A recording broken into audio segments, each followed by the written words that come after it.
Shalom, shalom peuple de Dieu, je vous salue tous au nom du Seigneur Jésus-Christ de Nazareth. Oyo à permettre ngana bino le loto kuta na lelo na quatre émissions savoir plus.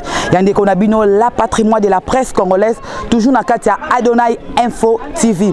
Lelo la patrimoine de la presse congolaise na kitu précisément na katia commune ya Selembao derrière la prison Makala na avenue Kinkole numéro 14.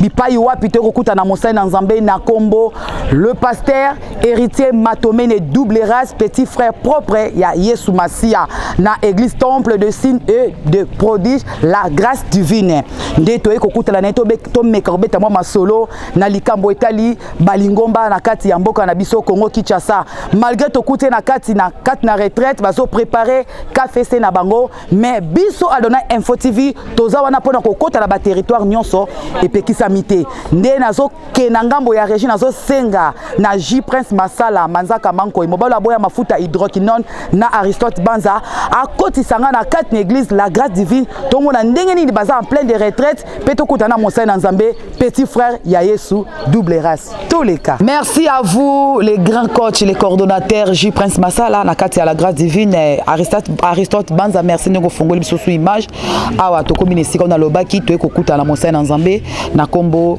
le pasteur héritier Matomene double race le petit frère propre à Jésus-Christ de Nazareth. Bonjour pasteur héritier Matomene.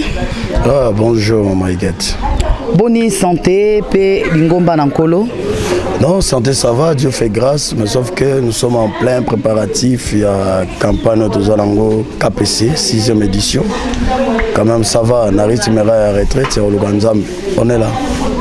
Parce que naeko kuta bino bozo sala prière awa ilongo na coordonnateur J Prince Masala na kuti bande ko mususu bazala ki wana bazo semble ba mère double strenga vraiment esengo tontolo ba kapesango eza penza nini pe olingo talisa biso nini. Bon, KPC normalement, il est simplement que le bas Kinkole pour Christ, ou soit Kinshasa pour Christ. Donc, tout ça, qu'on brisé, bah hôtel, ou salama pour na ba veni, pour na ba quartier, afin que ba quartier évolue.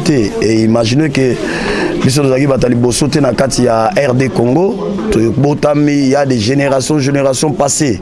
Alors biso toyé ezana bato baloba na Kinshasa, baloba na ba veni et KPC za wana pona ko démolir, ko détruire ba force union il y a ba alliance, il y a ba hôtel, il y a ba sacrificateur au bazana hôtel. Voilà le but il y a KPC et ensuite le vrai Dieu, le véritable Dieu, na profondeur de ce qui est capable de faire. C'est la raison pour laquelle nous avons préparé KPC. Donc c'est ça. Ok, merci pasteur héritier Matomene. Mais maman likambo o biso to vandeli na 4 émissions savoir plus au lobby ko la peuple de Dieu likambo etali Ecclesia. O nazo benga église des rêves corps du Christ. De lobby ke o ningo lobela biso likambo na Ecclesia. Église esali susu nini papa na biso. Merci beaucoup. Bible zo barabiso que le peuple il faut l'esprit dit à l'église. Et puis dans les derniers temps, il y aura de vrais et de faux serviteurs de Dieu. Alors, l'église d'aujourd'hui, je peux dire qu'elle perd vraiment sens nango, crédibilité et valeur nango au l'église ezaki nango. Et alors aujourd'hui, tout le monde s'est fait prophète, tout le monde s'est fait pasteur, tout le monde s'est fait homme de miracle, tout le monde s'est fait. Et c'est ça qui crée des problèmes. Et dans l'hébreu, où la définition de l'église, vous voyez que l'église qui veut dire hors du monde, c'est-à-dire les gens que Dieu a choisis pour pas vivre en dehors, il y a volonté humaine ou le pensée à mokil. Mais l'église d'aujourd'hui, ils ont les sous la pensée au anati. L'église d'aujourd'hui est comment vivre en dehors, il y a mokilité, mais l'église d'aujourd'hui est comment vivre dans le monde. Et je crois même notre frère, que Dieu le bénisse, le frère Patrice, aujourd'hui qui est pasteur, qui avait dit, na louké église, na trouvé un na mokili. Je cherchais le monde, je l'ai trouvé à l'église. Donc confusion on a, c'est ça maintenant où ils ont les lots. Et voilà pourquoi il faut nous qui sommes dans le vrai, to mekape ko sunga peuple congolais ou peuple de Dieu en général pour bailler ba penser ensemble ba retourner dans les bons. Je crois qu'ils en a battu belé, bah le bara même le retour de la parole, mais aujourd'hui tu on a besoin de retour wana et ça la très très bien parce que les retours ils ont souffrent vraiment retourné et bah tu belé déjà tu perdre sans souvent tu commis en dehors de la parole. Alors le l'évêque Mukuna il faut tout ça le retour de la parole. C'est ça un peu les problèmes que nous voulons un peu parler, les problèmes qui est maintenant dans l'église. Tu commis la confusion koyeba. Où est la bonne église? Où est l'église à malam? Où est la mauvaise église? Ok papa toyokio et le renezo sala kalilo église ekomalilo na altitude makambo ebele songolo pakala et le koni pine komisi penza église boezani envoûtement totolo bani convoitise toka kezaka succès. Premièrement, je bénis Dieu. Pourquoi? Parce que tous en attendent de la fin. Tout ce que Dieu a dit dans sa parole, il faut s'accomplir. Parce que ce que s'accomplit, mais Dieu n'a jamais été menteur. Dieu n'a jamais été menteur. Alors, ce qui crée ces choses-là, et ça pourquoi? Aujourd'hui, nous avons sato mingi nabaine nabiso, ton responsable de l'église. L'église catholique est là. Si l'église catholique vous avez ça la raté, vous avez ça la. Mais vu qu'il y a une hiérarchie où c'est ça qui permet que l'église catholique ait gardé toujours plafond dans yango, ait gardé toujours forme dans yango. Mais tant que une église de réveil, premièrement le père ou le vieux bango moko ba même biso na confusion. Donc il faut d'abord l'État congolais à mettre une structure. Les églises mais or pour l'église c'est difficile parce que l'église catholique tout le monde reconnaît pape étant que représentant na bango légal. Exemple, il y a église catholique, mais tant on a l'église de réveil kotoyo tozaki na évêque Albert Kankenza nzamba pambole sigaza tolongwe na Albert Kankenza toye na le maître mon général Soni Kafuta toye na ye et lelo tokomi na prophète Dodo Kamba toye koto toza na NRC toye koto oyoyo toza na MEC toye koto toza na CPC koto toye na betona ba AR ya ba jiba ba pasteur jiba mon pian nzamba pambolo mon vieux. Donc bah ça est belé siko zo biloko non se ma confusion et en plus de cela prenons le cas mutoza na église de réveil. Aïe une nouvelle église réformée au Congo où il y a évêque président Denis Les. Aïe par exemple la pasteur Moro et Simbate. Pasteur retourné Yozanan. Toye Moro l'évêque président Denis Les a une église moi mais que le pasteur retourné Yozanan a perdu dans la spiritualité.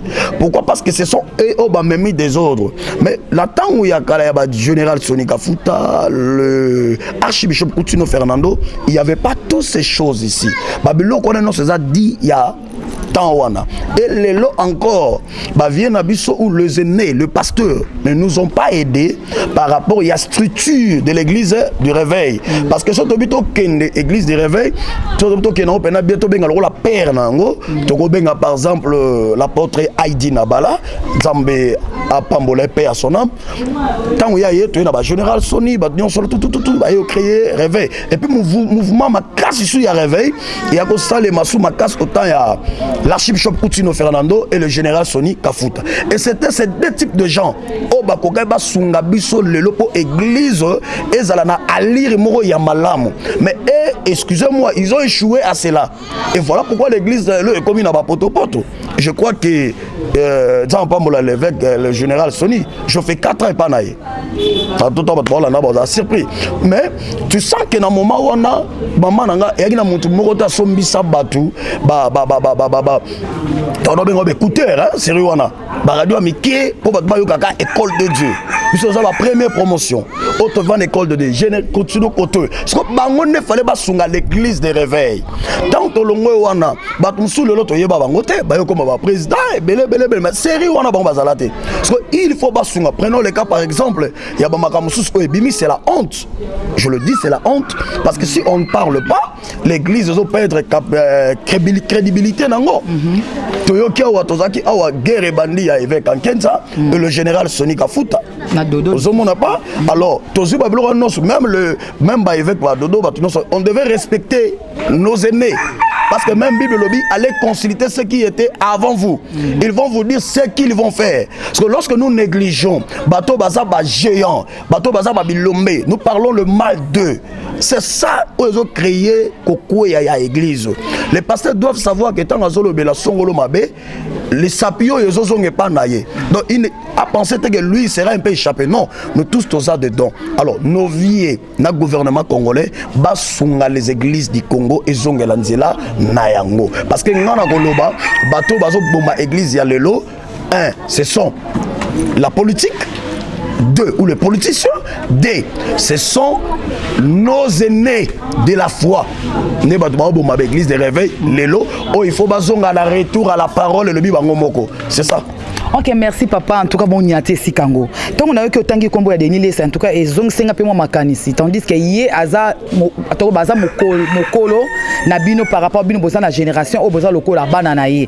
Mais au kola disamba yé moko dénilé si, à côté makamba ba jibe piana, à côté makamba ba feregola, à côté makamba ba y a ba musicien au bazo représenter non ya diable. Mais tandis que yé azo ko enseigner peuple de Dieu, combo ya Jésus. C'est que yé moko a bunginze la côte nanzela ba weranson ba jibempe en tout cas bo excuser ngai et pas ça la trop de baisse na ba net likambo ba faire rigola sikoyo exemple nazo pesa na génération ya bana o ba esima lokola bana na ye en tant que yimoko père.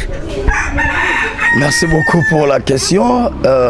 Je pense que Paul Azolo Banabiso Boy, devant les païens, je suis comme un païen, devant les chrétiens comme un chrétien. Je ne sais pas quelle vision Oyazo Sanin. Mais étant que moi, étant que son frère à lui, son petit à lui, que je peux dire, parce que c'est un vieux que je respecte beaucoup, l'évêque président Denis Les, j'étais même chez lui là-bas, chez lui à la maison, on s'est parlé avec lui. Bon, tout ça, on a été. Problème est Zanine. Il y a une vision où il y a Zanine à côté. Parce que tant qu'on a un loco, objectif d'abord c'est quoi? C'est gagner les âmes perdues. Mais si c'est pour gagner les âmes perdues, la gloire à Dieu. Mais si ce n'est pas pour gagner les âmes perdues, alors là maintenant, retomber, et ils ont toujours dans la il y a l'église. Les gens ont toujours la carte église. Parce que ça, des fois, pas comme un pagan, un païen, un homme qui ne connaît pas Dieu. À des fois, il devait se déguiser dans la forme pour faciliter ça. Mais ça peut dans mon comme quand il est là, étant que pasteur, à Goku Tana Ferré, à Goku Tana Fali, à Goku Tana Wera, à Goku Tana Rita, à Goku Tana Chiba, à Goku Tana Batona Nyos. Il y a des abongotés, papa. Bon, c'est ça qu'est Nazoya. C'est ce qu'est Nazoya. Je comprends un peu. De taper cet exemple, on est là une fois. Dieu ne nous a pas donné cette grâce-là. À des fois, on a des musiciens. Mais nous avons même un message à M. Moko ya JB. C'est Rio, c'est Rio. J'ai encore un message. C'est entre parenthèses. Tu peux sur un message de na Congo. Même au don de l'ango, il y a Tshisekedi, le président Tshisekedi. Je suis le premier personne qui a fait ça message à Tshisekedi na RDC. Tous ces gens-là, après. Avant même l'élection, avant même tous les cartes électorales, nous sommes sur prophétiser. Tu prophétiser pour un accident, tu prophétiser pour un questeur, tu prophétiser pour un héros, en 2019, on a prophétisé. Donc, tout ça sur le message. Mais le réseau Dieu a des fois nous avons une connexion. Si on fait ça pour la gloire de Dieu, la gloire va revenir à Dieu. Mais notre évêque, il y a une façon et que ça commence à créer des problèmes et cela ne fait plus que Batouba revenir et pas dans Zambia, il devait cesser. Mais s'il voit que et ça pour que Batouba bongo la mitema accueilli dans une manière avec beaucoup de sagesse, avec beaucoup de sagesse parce qu'il est l'homme de il est homme de Dieu. Il va rester homme de Dieu. Dans la grâce divine, dans respect à ma casse parce que descendre dans l'église et ça là la grâce est fungwama, l'évêque président Denis Les au Atozana sa confession religieuse, nouvelle église de réveil réformée au Congo. Donc yende ayebi et non ça c'est ce que notre banobi ba vient na biso ba sunga église et maintenir position nango. Mais sauf que lelo c'est que moi je vais te compris, c'est pas seulement lui. Et ça n'a pas te belé lelo. N'a pas pas avec des listes, mais ça n'a pas te belé lelo bazo luka ba base ta bango ba mata. Mais au mata na position nini na foi nini pozo mataloko la nani. C'est là où il y a des problèmes. Parce que Bible dit mon serviteur il se montera, il se lèvera, il sera plus haut placé. Mais faut y bah oui, l'élévation aussi est ni de l'Orient ni de l'Occident, mais l'élévation aussi c'est le fruit du travail. Oh mutozo sala, yangozo même mon élévation. Alors quel travail oh yozo sala? Ezo même mon élévation na ngambo nini. Na côté négatif, ton na côté positif. Parce que nous sommes sous de gros sala et comme matzayo, nous sommes sous de gros sala gosani et comme kitsayo. Et tant qu'homme de Dieu, la Bible dit tout m'est permis, mais tout n'est pas utile. Donc, il faut que ce qu'on voit utilité. Si tu vois que c'est utile, continue. Mais si ce n'est pas utile, là tu peux laisser. C'est ça. Papa, en tout cas, vraiment merci. Papa m'a tombé une double race. Mais là, on a quatre églises, on a un pasteur, un politicien, un pasteur à Zavef, a commis coucher n'importe qui n'a quatre églises parce qu'ils ont bornaillé, ne bambam kolobelango, ils ont bornanga, n'a bimisa yango. Un pasteur a divorcé, a commis ça n'importe quoi, n'a banane na quatre églises. Un pasteur a commis sous musicien, a qui sikamo a commis mito, tout ça est batté. Dans le sens, il y a responsabilité, il y a pasteur. Na classe na katia église de réveil vraiment est-ce que vraiment papa un pasteur comme appelé politicien atiki ba responsabilité nyon sazaki nango na kat netonga ya nkolo atiki peuple de Dieu a komi ko servir na ye o ba kolo ba na kat ya gouvernement. Merci, c'est une bonne question vraiment. Une fois on a posé la question on a Facebook nanga na lobby est-ce que l'église est apolitique ou politique? Jusque là il n'y avait aucune réaction jusqu'à présent. Ça fait au moins 3 mois ou 4 mois si je ne me trompe pas. Les problèmes que nous vivons dans la question na Congo, merci vraiment pour la question. Tu sais quoi, l'église vient à biso à même sans église mabé. Les lorsque le Congo tozo vivre dans la situation où tozo vivre, la faute revient à l'église. Personne ne va me condamner. Pourquoi? Autant à Kala, David, qui était roi, a sala erreur. Mais Bible Zolobanin, Nathan, l'Éternel a utilisé Nathan le prophète pour Aya Kolobelanani, David. Mais David, c'est aussi sacrificateur. David, c'est aussi un homme de Dieu. Pourquoi? Akena Kolia peine de la préposition Nzambatika ya en vie. Parce qu'il voyait l'esprit d'un serviteur Katsinaye. C'est-à-dire un serviteur de Dieu, il peut aussi diriger le pays. Un serviteur de Dieu, il peut aussi être ministre. Un serviteur de Dieu, il peut aussi être député. Mais ce quand on est député, il faut y aller baboye. Vocation premièrement, c'est Dieu. À en tant que ministre. Mais les études que tu as fait là, au sali par exemple politique, érotique en Guatemala, tu vas devenir un politicien. Mais tant que comme politicien, c'est pour faire ramener la politique na Katsabonzambe pour que le pays est à la béni. En tout cas, vraiment, il s'est engagé à papa na biso matomé de double race. Le bail mormi benga ranaé, petit frère propre à Jésus-Christ de Nazareth. En tout cas, vraiment, zamba pambola yo. Surtout les cambouya ba serviteurs de Dieu au basali ma cambouya basali sa ba trop boni bisanga na kana kibinote. Ba serviteurs de Dieu ba misi ba télévision. Kingani TV. Eloko yo TV, Adonai Info TV. Okomona un pasteur a fongoli télévision wana batara kaka babiloko na ye bamakiona na bamakiona ba miracle ya lokuta pasteur olongola mouchoir bêtisseur akabiso pe bana batozomona ya simba akabana basi kosukola bana basi pona ba baptême alongolo botutu asala mwasani moko bassin moko na kati permanence asukola kaka bana basi pourquoi bala mibalité ba luli pe télévision papa na ngali kambona TV ba kota ba numéro na bango contact ba tena rubenga boye ele kakate elo kone kam sarangai mais chaîne na yemoko ko baton ba benga rai wana bazaka ba infiltrer to ezaka ba église to ezaka na comprendre te papa et ce ko expliquer biso pe na moi muke sika wana ba pasteur batonde be na kati mboka na biso capitale à Kinshasa oyo surtout ba sali ba télévision ba matin ba ninga kitoko bazolinga te ko eleka bango batira ba matin na bango zwa libala zwa boye ko katelema avec les mona mais o ezaki mutazana ba problème sérieux bazolinga ko tia ngote ezala rapenda ni papa. Merci maman.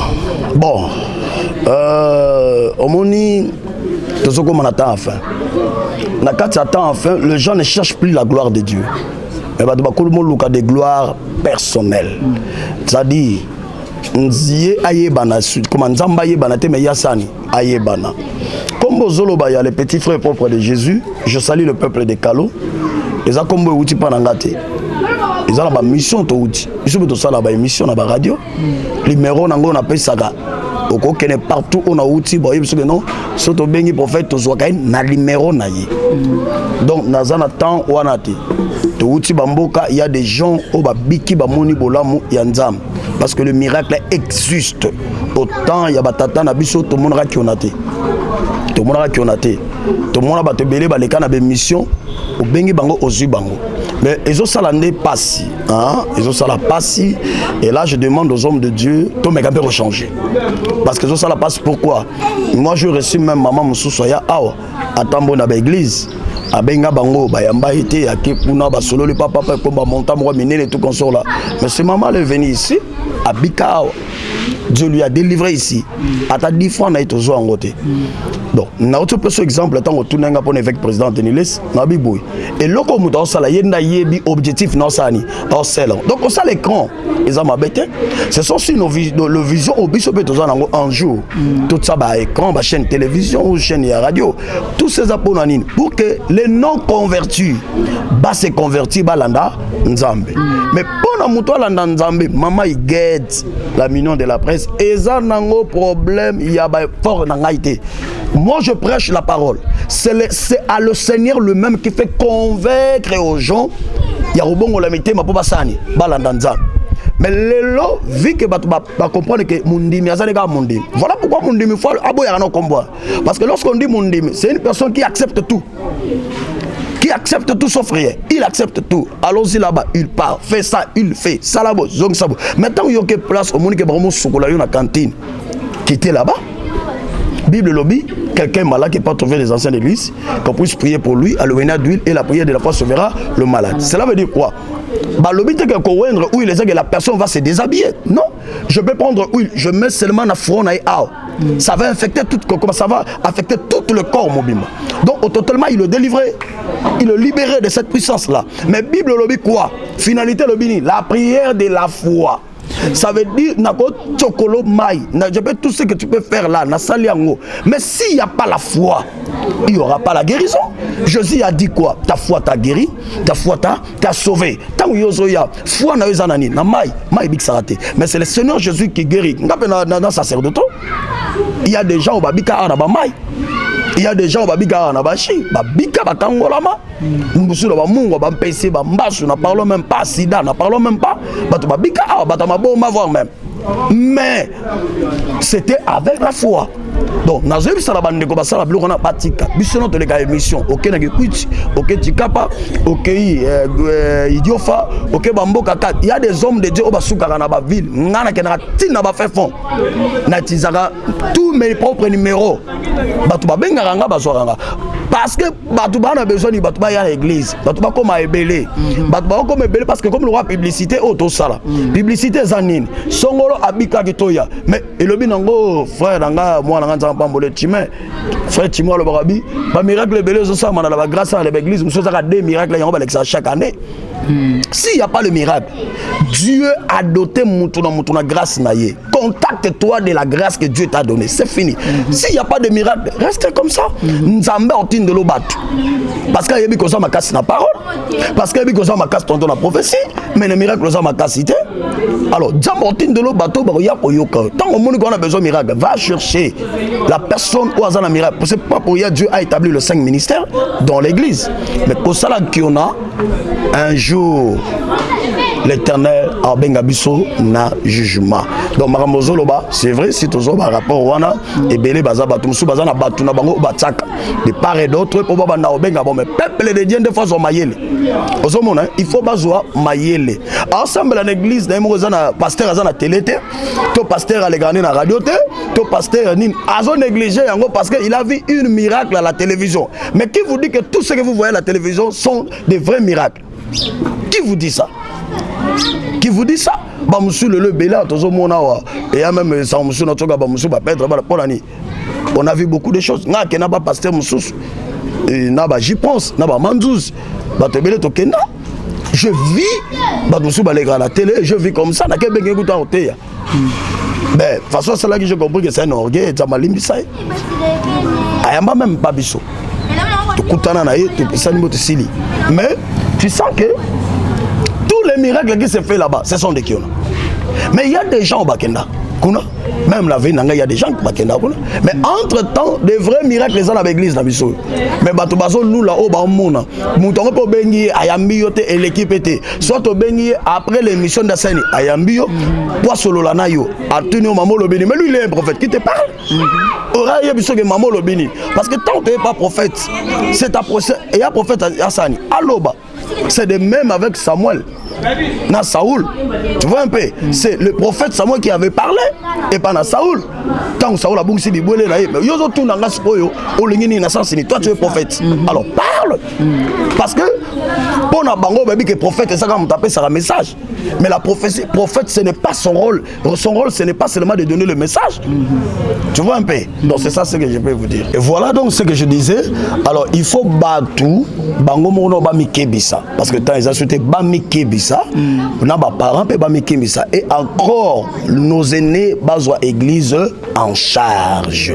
C'est ça ce que nous avons église d'aujourd'hui pour que le mal qu'on est en train de voir na mukili otomona et na église le Seigneur en a besoin de païens bas se convertir. Ils ont wera, ils ont jibé, ils ont Kofi d'ailleurs, appelle ça de frère wera, frère jibé, frère Kofi, frère Fall, tous. Je vous salue et c'est comme ça. Nzamba pambola bino. En tout cas, on a sauvé maison qui m'a fait le mbango. Na monichi Prince Masala Salinga déjà Sina Ezekiel Moutangir de comme d'akochité vers la fin de notre émission Savoir plus. Papa Nabiso héritier Matomé mes petits frères propres Jésus-Christ. Moi conseil et puis moi il obayasu canal na numéro na yo moi dédicace et papa maman dans quatre églises bandeko donc c'est là. Ah, merci beaucoup pour l'émission. Je vois que le monsieur Bandiko s'améliorait toujours du jour au lendemain. Nzamba Pambolo ça est belé. Et Tozali précisément dans l'avenue Kinkole numéro 14, dans la commune de Selembao, derrière prison centrale de Makala. C'est où la place Toza Sokomi Kano Tuni et pas double race, le petit frère propre à Jésus, Baolaksayo. Et c'est quand on a yo malade, on a des problèmes, on a des difficultés. Mais c'est quand nous sommes n'hésitez pas, Yaka Tokutanayo face à face.